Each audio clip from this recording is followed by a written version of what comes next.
Mas, enfim, tudo isso para falar o seguinte, nós temos aqui, eu queria trazer uma matéria da Revista Oeste antes, né? Vanderlei Luiz, quem é o morto da explosão em Brasília? E nessa matéria da Revista Oeste, a gente tem várias informações. É claro que eu vou destacar as principais para vocês. Ele foi um candidato a vereador pelo PL lá em 2020, certo? 2020, certo, professora Paula? E ele teve... Isso foi antes do Bolsonaro entrar no próprio PL, é importante frisar isso. A imprensa esqueceu esse fato, esqueceu completamente esse fato. Trata o cara como um mega ultra blaster bolsonarista. E eu queria, professora, já colocar para você analisar. A gente tem aqui os prints desse senhor, né? A gente pode colocar alguns prints, a gente tem como passar na tela para o pessoal que está assistindo. Acho que não sei se tem os prints. Qualquer coisa o Bruno coloca enquanto a professora estiver falando, mas nos prints ele acaba falando sobre Lula e Bolsonaro, ele fala 72 horas para desarmar a bomba que está na casa dos comunistas, William Bonner, José Sarney, Alckmin. Você vê que o cara é lelé da cuca, né? O cara é doidaço, você vê que o cara é bem doidão e também uma pessoa que não tem nada de racionalidade, você vê que o cara já foi para outro lado ali. E é isso, é uma pessoa que foi lá para Brasília. Eu queria tentar contextualizar isso da melhor forma possível, porque todos os relatos que foram passados pelo vigia que estava na Praça dos Três Poderes, por uma senhora, foi que esse cara, ele, por mais que ele tenha feito posts e mensagens aí no WhatsApp, nas redes dele, do Facebook e tal, estranhos e né, provocativos nesse sentido, o cara, ele não conseguiu fazer absolutamente nada a não ser se matar desse jeito que a gente viu. Ele foi jogando um explosivo para lá, um explosivo para cá, mas assim, não foi uma coisa onde ele fala que existe um plano, existe uma cartilha. É tudo uma quantidade absurda de insinuações de uma pessoa que você percebe que não tem racionalidade. Mas, professora, a imprensa já encontrou os seus culpados de ocasião. E a Gleisi Hoffmann, junto com a imprensa e com o próprio Supremo Tribunal Federal também, eu quero jogar para você essa manifestação da Gleisi Hoffmann sobre a explosão de ontem, as explosões que aconteceram ontem na Praça dos Três Poderes. Ela chama de cenário do 8 de janeiro e ainda fala, né, que isso foi uma ameaça à democracia, para variar. É um conceito de democracia muito esquisito esse que eles têm, né? Que qualquer uma única pessoa, e tá todo mundo falando em artefatos e explosivos, foram fogos de artifício. A imagem que eu vi, pelo menos, ele tá ali no gradil da Suprema Corte, e de fora do gradil ele arremessa fogos de artifício. Eu não estou justificando. É claro que isso não deve ser comemorado, nem corroborado, mas é o ato de uma pessoa que tem problemas mentais, claramente. E teve duas entrevistas, uma eu não vou lembrar quem é, mas o outro é o filho dele, que diz que ele brigou com a esposa, se separou da esposa, e depois disso ele começou a apresentar confusão mental. Mas a mídia, como sempre, os jornalistas, utilizando o vocabulário para fazer com que a audiência faça essas ligações aí do que aconteceu ontem com o 8 de janeiro, que, de novo, o 8 de janeiro também foi um ato reprovável de malucos, de doidos, que chamaram uma manifestação. Tinha vídeo da Priscila Azevedo dizendo que tinha navio russo e que agora eles iam tomar o poder, lá. Enfim, o que aconteceu é que um cidadão doido da cabeça fez umas postagens, e aí eles falam assim, fez postagens radicais nas suas redes sociais. O que a pessoa vai pensar? Que ele estava querendo, vamos acabar com o Supremo, que ele postou no Facebook, no Instagram, e os prints que eu vi, pelo menos, inclusive esses prints que estão na pauta, que estão circulando nas redes sociais, são prints de WhatsApp, de mensagens que ele mandou para ele mesmo. São mensagens que ele mandou para ele mesmo. Se aparecer aí o print, vai estar no cabeçalho você. Então, ele mandou para ele mesmo, e não são postagens radicais. Aí, ó. Aí não tá, ali em cima, ó, ele manda a mensagem para ele mesmo. E essas postagens que estão aparecendo aí, elas não são radicais. A palavra que melhor definiria são postagens desconexas, de uma pessoa que mostra profunda perturbação mental e que ameaça William Bonner, José Sarney e vai para o STF. Lá não estava nem o William Bonner, nem o José Sarney. Ele disse que ele plantou, ele dá a entender, né, que esse era o primeiro ato e que ia continuar. Eu acho que ele andou assistindo muito desses filmes de terror, tipo Jogos Mortais, coisas assim, que tem uns enigmas. E como que ele iria plantar coisa na casa do William Bonner, do Sarney? O que o Sarney tem a ver com isso? Porque no início eles começaram até a Veja, eu peguei um print, eles apagaram a matéria, chegando a dizer que o cara era bolsonarista, sendo que a única postagem, pelo menos que circula até agora nas redes sociais, que a gente tem notícia, é uma mensagem de WhatsApp que ele manda para ele mesmo, falando que se o Lula e o Bolsonaro amassem o Brasil, eles tinham que se afastar da política. Então, assim, a gente vai culpar quem? Vamos culpar o Ciro Gomes, que odeia o Lula e o Bolsonaro. Vamos culpar a galera do Centrão, que é contra os extremos, contra os radicais, porque é esse mesmo discurso. Nem Lula, nem Bolsonaro. Vou botar o MBL agora no negócio. Não, é um negócio que não faz sentido. Era um radical de centro. Então, de novo, é uma pessoa com problemas mentais e que tirou a própria vida. Isso não é um ato terrorista. Isso foi realmente um episódio lamentável, um crime, seja lá o que for, mas ele já foi punido, tirou a própria vida. Então, não tem mais nem como punir. Agora, imediatamente, eles já fazem as associações, já botam o inquérito na mão do Xande, já falam que não vai mais ter anistia. E a senhora lá, a Débora, a cabeleireira, que escreveu de batom na estátua, está sendo colocada no mesmo balaio do sujeito que coloca uma bomba embaixo do travesseiro e se explode. Então, assim, só pode fazer essas associações quem é muito doente, que vê tudo como uma ameaça à democracia. E é muito triste que isso tenha acontecido, porque, obviamente, a esquerda vai usar isso para criminalizar a direita. Agora, para fechar o meu comentário, Marco, o que mais me impressiona é que tem uma parcela da direita na internet que está falando que isso é culpa dos intergalácticos. E é justamente a mesma narrativa. Tem, a direita está falando assim, porque isso é culpa dos radicais da direita, os intergalácticos, que não sei o quê. É exatamente a narrativa do STF. Postagens em redes sociais, e aqui a gente está falando de uma postagem no WhatsApp particular que ele mandou dele para ele mesmo, não é nem no Twitter, no Facebook, onde outras pessoas tivessem acesso. Essas postagens que, sei lá, quem faz dizendo sabe-se lá o quê, porque eles nunca mostram qual que é o raio da postagem, eles acusam todo mundo, colocam culpa coletiva. É isso que uma parte da direita está fazendo, está colocando a culpa em pessoas que não têm nada a ver com isso, para favorecer a narrativa dele. Então a gente tem da esquerda e na direita essa palhaçada. Isso daí tem cara... sabe quando você tem infiltração na sua casa, que começa a vazar água do telhado? Bom dia, Adrilho Jorge, tudo bem? Bom dia. Tudo bem. Bom dia. Eu sinto que essa turma que você está falando é que nem eu. Amanhã eu quero desestabilizar a turma do PT, eu falo que eu me converti, sei lá, entro nas reuniões do PT, começo a falar que eu sou de esquerda. Sim, quinta coluna. Quinta coluna. Quinta coluna. Assim, tem uma galera que tá... como é que é? Tem focinho de infiltrado, comportamento de infiltrado.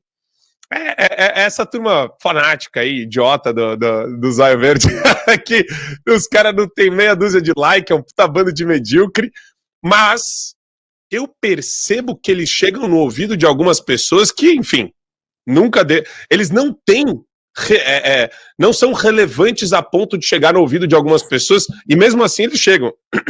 Por isso que tem cheiro de infiltração isso daí, infiltração safada do Centrão. Duda, a Simone Tebet falou, grande Simone Tebet, estadista, essa mulher aí, olha, tirar o chapéu pra ela. No ataque à democracia, tweet dela, os lobos nunca são solitários? Há sempre um apito a encorajá-los. O que aconteceu ontem na Praça dos Três Poderes foi mais um sinal de alerta de que, enquanto permanecerem esses apitos, a luta democrática não permite qualquer tipo de trégua. Agora, assim, eu acredito em possessão demoníaca de ditadores do passado. Eu acho que a Simone Tebet precisa ser exorcizada, que ela deve estar possuída pelo espírito stalinista, Duda. Vamos lá. Não existe lobo solitário, certo, Simone? Ok, vamos lá. Não existe lobo solitário. Então, quem mandou matar Bolsonaro? O Adélio Bispo era um lobo solitário? Porque todos eles dizem que sim. Todos eles dizem que o Adélio Bispo era só um louco que um dia, num ataque de loucura, num faniquito, decidiu se enfiar no meio da multidão e esfaquear o Bolsonaro. Depois que eles perceberam que dizer que a facada era falsa não ia colar, eles começaram a dizer que não, realmente aconteceu, só que o Adélio agiu sozinho. Dane-se que chegou um monte de advogado de jatinho para atender um Zé Ninguém, que não tinha um gato para puxar pro rabo. Ele agiu sozinho. Não teve financiadores, não teve, como ela disse, apitos. Apito nenhum. Não tem apito nenhum quando se trata de uma tentativa de assassinato ao cara que eles não gostam. Aí sim é lobo solitário. Agora, quando é algo que pode ser usado contra a gente, aí os lobos solitários não existem. Aí, com certeza, foi algum gabinete do ódio orquestrado, tudo foi milimetricamente calculado para o cara se matar com fogos de artifício numa rua perto do STF. Assim, é uma coisa bizarra, pegou todo mundo de surpresa, ninguém estava imaginando literalmente essa explosão ontem, mas eu acho que nesse caso, é meio loucura querer achar culpado, sabe? Porque, como a professora Paula tá falando, o que a gente tem de acesso de print de conversas desse cara e de comportamentos dele, e o que a gente tem de relato até de familiar dele, é que era um cara que não batia muito bem na cabeça, era um cara com uns parafusos soltos, né? O cara ficava mandando mensagem estilo corrente para ele mesmo, no WhatsApp, arquitetando planos com ele mesmo no WhatsApp, e o dia que decidiu colocar o plano em prática era um terrorista tão experiente que se matou com fogo de artifício e não estava nem tão perto assim do lugar que ele supostamente queria atingir. Como a professora bem falou, o cara pôs Sarney no meio. Sarney! O cara estava querendo matar o Sarney na sede do STF? Querendo matar o William Bonner na sede do STF? Mas, obviamente, a turma da Gleisi, a turma da Simone já vai vir chamar o cara de bolsonarista. Embora, nas próprias mensagens que a gente tem dele, para ele mesmo, ele diga que o Bolsonaro tem que se afastar da política. Ele não quer Bolsonaro mais como político. Belo bolsonarista. Grande bolsonarista esse. É a mesma coisa que a gente dissesse que, na verdade, ele é um petista. Não faz sentido. Mas nada precisa fazer sentido para esquerdista, esse que é o ponto. A gente precisa começar a se acostumar com isso urgentemente. Nada precisa fazer sentido para esquerdista, só precisa ser minimamente conveniente. Por exemplo, no caso do PL. Porque ele foi filiado ao PL antes do próprio Bolsonaro se filiar ao PL. Mas não, automaticamente se torna ele bolsonarista. Mas quando a gente fala que o Adélio foi filiado ao PSOL, não tem nada a ver. Não, porque isso é teoria da conspiração, blá. Deu para entender? Deu para entender o duplo padrão da mente esquerdista? Agora, para que polícia, né? Quem precisa de polícia, quem precisa de investigador, quem precisa de inquérito, ninguém precisa de nada. Porque a mídia e meia dúzia de parlamentares de extrema esquerda já traçaram todo o perfil criminal do cara. Todo mundo, toda essa galera. A Metrópolis, junto com a Gleisi Hoffmann, a Simone Tebet e a Globo, já descobriram quem o cara era, quais eram as intenções dele, ele não agiu sozinho, teve mandantes e tudo mais, eles já descobriram tudo isso sozinhos, ninguém precisou de polícia, ninguém precisa ter acesso a investigação nenhuma, de dentro da cabeça deles, eles já traçam todo o perfil criminal do cara, parabéns pra eles, a gente pode simplesmente acabar com a Polícia Federal no Brasil, porque aparentemente a equipe do Metrópolis e o gabinete da Gleisi Hoffmann já são mais do que suficientes. Bem, acho que tudo aquilo que a professora Paula falou e que você também acabou de falar agora se concretiza acabou de sair aqui no Globo. Homem-bomba, Adrilles, na Praça dos Três Poderes é fruto de discurso de ódio e anistia, abre aspas, vai gerar mais impunidade, disse Alexandre de Moraes. Ministro afirma que o Homem-Bomba faz parte de um contexto que se iniciou com discurso de ódio contra as instituições. E ele fala, nesse evento do Conselho Nacional do Ministério Público, e critica a possibilidade de anistiar os condenados pelos atos golpistas de 8 de janeiro, que tem uma proposta tramitando na Câmara. Sobre isso, inclusive, a gente falou sobre isso com a Carol Detoni. É necessário não só que nos unamos na defesa constante da democracia, na responsabilização total de todos aqueles que atentaram contra a democracia, porque a impunidade, Adriles, gera eventos como o de ontem. A impunidade vai gerar mais agressividade, disse o ministro Adriles Jorge. Bom, o Alexandre de Moraes, ele disse no passado que existe uma extrema-direita criminosa que invadiu as redes sociais, que invadiu a seara política para cometer crimes. Uma extrema-direita que dá martelada em criança, que é pedófila, que é terrorista. Essa extrema-direita não existe. A gente está tratando de um homem que é um extremo louco que eventualmente se filiou ao PL numa coligação com a esquerda, um homem que é antilulista, antibolsonarista, que queria matar o Sarney, o Fernando Henrique, o Geraldo Alckmin, explodiu o STF, e no fim das contas colocou um tanto de fogo de artifício e matou a si mesmo. Um homem completamente lunático, não é produto de nenhum tipo de ideologia ou de vertente extremista, é produto da sua própria loucura.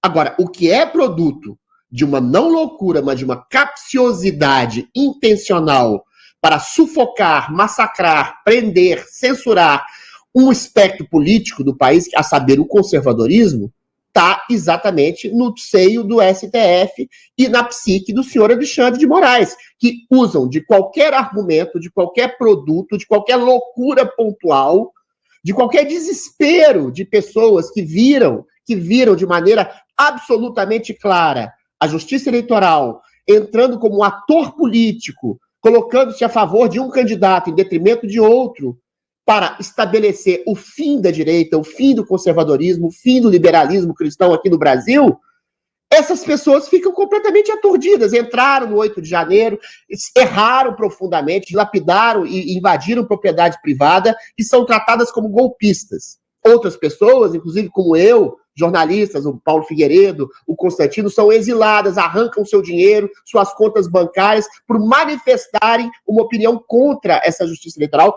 contra os arbítrios desse STF, e pessoas comuns, cidadãos brasileiros, se colocam a favor da liberdade de expressão, a favor da democracia no Brasil e no mundo. A gente tem agora o Trump falando também que tem um problema de liberdade de expressão nos Estados Unidos e no mundo, o Trump se colocando numa cruzada contra as tiranias do mundo, e uma dessas principais tiranias está incrustada aqui.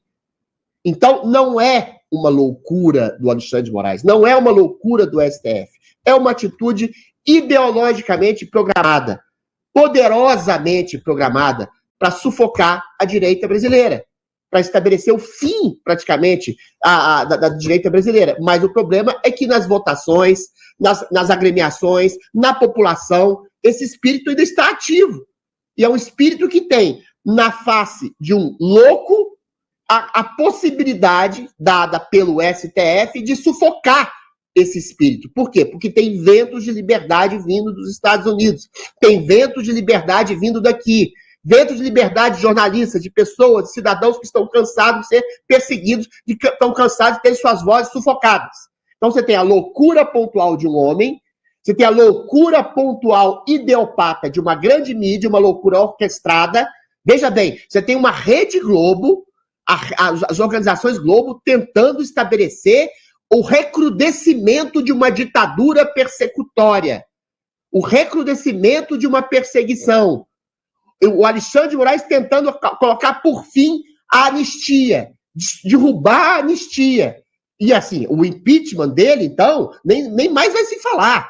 O cara quer estabelecer a perseguição livre dele, Alexandre de Moraes, contra pessoas que pensam diferente dele, Alexandre de Moraes, pessoas que pensam diferente do próprio Supremo Tribunal Federal. E aí, qual é o contraponto? O que os políticos vão fazer? Essa é a pergunta que eu deixo a vocês agora. O que o Tarcísio vai fazer? O que o Romeu Zema vai fazer? O que o Bolsonaro, que estava articulando com o Centrão e com a candidatura do Davi Alcolumbre, vai fazer? Ao que tudo indica, eles vão usar esse exemplo patético de um maluco, de um doidivanas, para estabelecer o fim da anistia. O fim da anistia é colocar eternamente uma censura imposta no Brasil, colocar senhoras como a dona Jupira 20 anos na cadeia, colocar a possibilidade de pessoas morrerem na cadeia sem uma acusação formal como Clériston.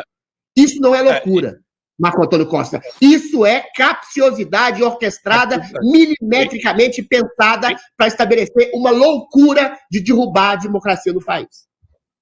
E eu acho que tudo tem que ser investigado, até mesmo para saber, enfim, quais são os laços dessa pessoa, se ela recebeu algum incentivo, se ela recebeu algum tipo de empurrãozinho para cometer esse ato, porque gera tanta suspeita a maneira como tudo vem se orquestrando. E eu vou falar uma coisa, tá, Adriles, Duda e professora, saca só essa matéria do Reinaldo Azevedo. Vejam isso. É preciso apontar responsáveis políticos pelo atentado à vida em Brasília. Cadê a gente consegue colocar, Bruno, na tela, por favor? Aí, ó. Quando esses senhores sobem num palanque para defender a anistia a golpistas e a punição ao ministro que os julgou, é como se estivessem mandando um sinal para os Franciscos Vanderleis. Matéria, coluna do Reinaldo Azevedo.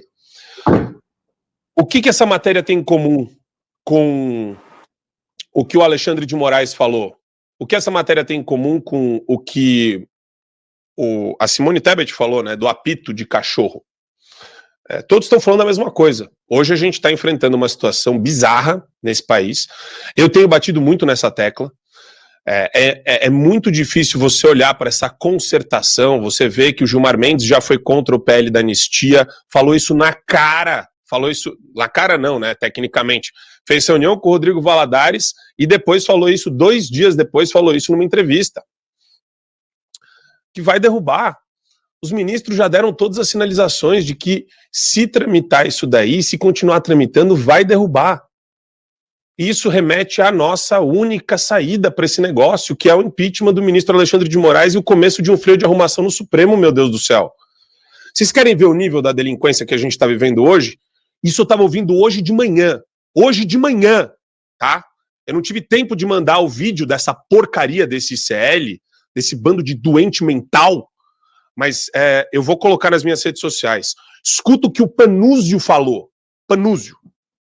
Só para lembrar aqui, o Brasil passou de 1981, quando houve o atentado do Rio Centro, até o momento em que aquele terrorista, outro terrorista, coloca uma bomba num caminhão de combustível em Brasília, sem nenhuma ocorrência desse tipo de coisa. Quem trouxe isso tudo de volta foi exatamente esse pensamento radical e o discurso radical que foi insuflando na cabeça dessa gente ideias malucas, né, que transformam pessoas pacatas, como era esse sujeito, em mártires de uma causa completamente perdida.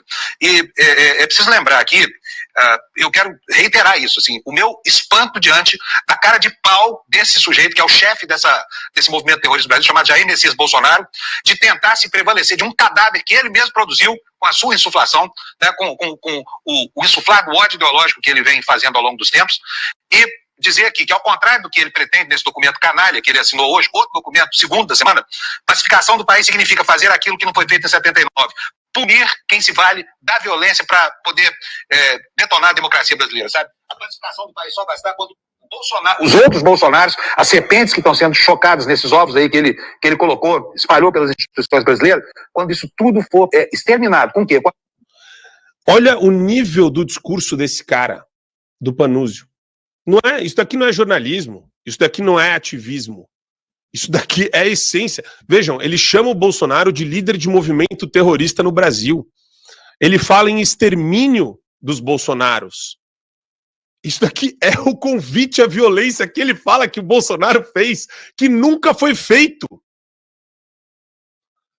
Eu queria abrir para a professora Paula, para a Duda e para o Adriles, porque esse trecho desse vídeo do Panúzio foi agora, 9h48 da manhã. A hora que eu ouvi isso, ele estava falando com a Juliana da Alpiva lá, no ICL, eu fiquei completamente estarrecido com o nível da virulência e da violência do discurso que eles querem jogar toda hora pro lado da direita. É o tipo de coisa, professora, que eu fico imaginando o seguinte: se eu desse uma faca, se eu desse uma arma para esse Panúzio e colocasse o Bolsonaro numa sala com ele, amarrado, o que você acha que esse Panúzio faria com o Bolsonaro só pelo que ele falou agora, professora? Pois é, e a gente viu aí simulação de jogo de futebol com a cabeça do Bolsonaro, a gente viu um filmezinho que encenava o assassinato do Luciano Hang, e eles colocam esse pessoal aí. A violência da esquerda é justificada, na teoria deles, isso tá Paulo Freire faz essa justificativa, Marx faz essa justificativa da justa ira contra o opressor. Então, ontem até também viralizou o vídeo de uma militante que falava em sequestro de deputados do PL para colocar eles num carro e passear com fuzil. Então, a esquerda fala isso diversas vezes, de diversas formas, tanto de forma literal quanto de forma cenográfica, através das suas produções aí de mídia bem questionáveis, e aí não é uma incitação à violência.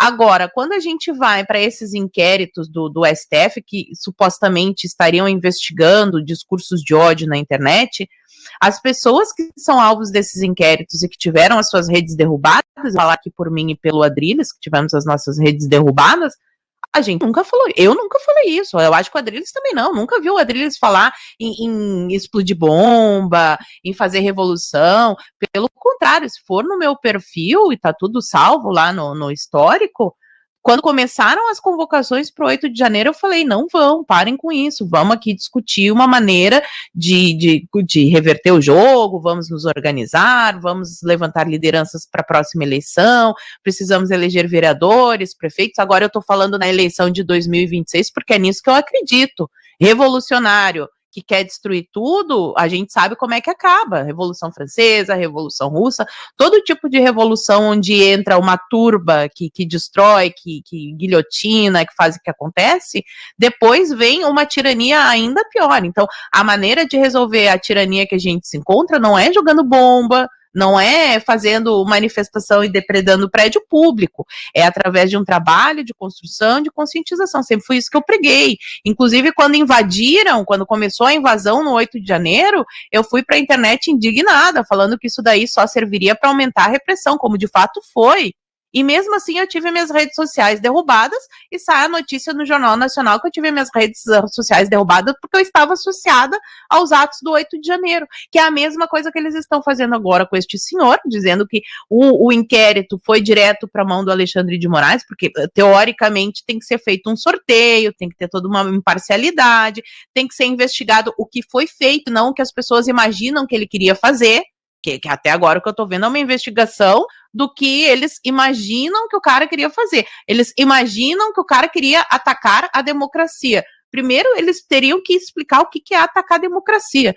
Depredar prédio público é atacar a democracia, porque, de novo, tem o vídeo dessa militante falando em queima ônibus, a gente viu já protestos do próprio Boulos, queimando pneu em rodovia, trancando rodovia, e eu sempre fui contra isso.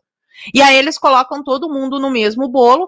São os bolsonaristas, são os intergalácticos, são os militantes de sofá, são os radicais. Quem é que são essas pessoas radicais? Quem é que tá pregando esse tipo de coisa? As pessoas que realmente pregam esse tipo de violência, como aqui o Marco mostrou aí, elas não entram no inquérito das milícias digitais, elas não são investigadas nem pela Polícia Civil, nem pela Polícia Federal, elas não sofrem busca e apreensão, porque elas estão falando Teve um tempo atrás, alguns anos atrás, uma palestra na USP, onde o cara fala que a direita merecia uma boa bala, uma boa pá e uma boa cova. Isso daí, para eles, é justificado de novo, porque toda violência é justificada contra o opressor, e o opressor tá fazendo o quê para te oprimir? Tá dizendo que ele é contra a ideologia de gênero na escola? Tá dizendo que ele é a favor do Estado democrático de direito, onde as pessoas sejam processadas nas instâncias competentes, com direito à individualização da pena, ao contraditório, à ampla defesa? Isso é ser radical? Porque é isso que pelo menos nós aqui estamos defendendo. Aí agora, claro, eles já estavam falando que a anistia não ia para frente. Já teve declaração do Supremo falando que caso a anistia fosse aprovada, eles iam ter que ver, porque não é bem assim. Então agora eles estão usando o pretexto, e de novo, Marco, eu friso aqui o pior de tudo, com parte da direita apoiando essa narrativa lixo de que postagem na rede social faz as pessoas cometerem atentado à bomba. Fogos de artifício, no caso do Brasil. Né? Fogos de artifício. Foi fogos de artifício que o cara lançou lá e tirou a própria vida. Esse é o atentado terrorista. Aí quando vai o Allahu Akbar, esfaqueia as pessoas e bota aquela bomba mesmo, com dinamite, e se explode e mata a criança facada, aí não, veja bem, aí a gente tem que ver bem, tem que esconder a identidade, tem que ser tudo bem investigado. É a velha hipocrisia, 2 pesos, 2 medidas. Eu acho que o mais importante de toda essa história é a maneira, foi essa fala do próprio Alexandre de Moraes. O próprio Alexandre de Moraes, Barroso já se manifestou falando que o 8 de janeiro, se tiver conexão, ele vai vincular o inquérito do 8 de janeiro também. Quer dizer, é um negócio assim, tudo que a gente, pelo menos tudo que eu já tinha falado sobre isso, que não dá para depositar essa... Eu sempre achei pueril um acordo que envolva um projeto de lei. O projeto de lei ele é facilmente descartado pelo Supremo, facilmente, durante ou depois da sua publicação. Depois da sua... pode passar por todas as comissões, vai lá, faz acordo, vende alma pro demônio cassabiano, vai lá o Kassab, pega, ocupa todo o espaço do PL, do Bolsonaro, do Tarcísio, né, tudo para manter o quê? O PL da anistia. Aí você fala, pô, mas uma canetada, se eu fosse o Randolfo Rodrigues, a Erika Hilton, a Jandira Fegali, qualquer um, Gleisi Hoffmann do PT, se eu fosse esses caras, eu tava rindo de orelha a orelha. Os caras estão depositando confiança num projeto de lei, negociando com o Centrão, só que quem manda é o Supremo.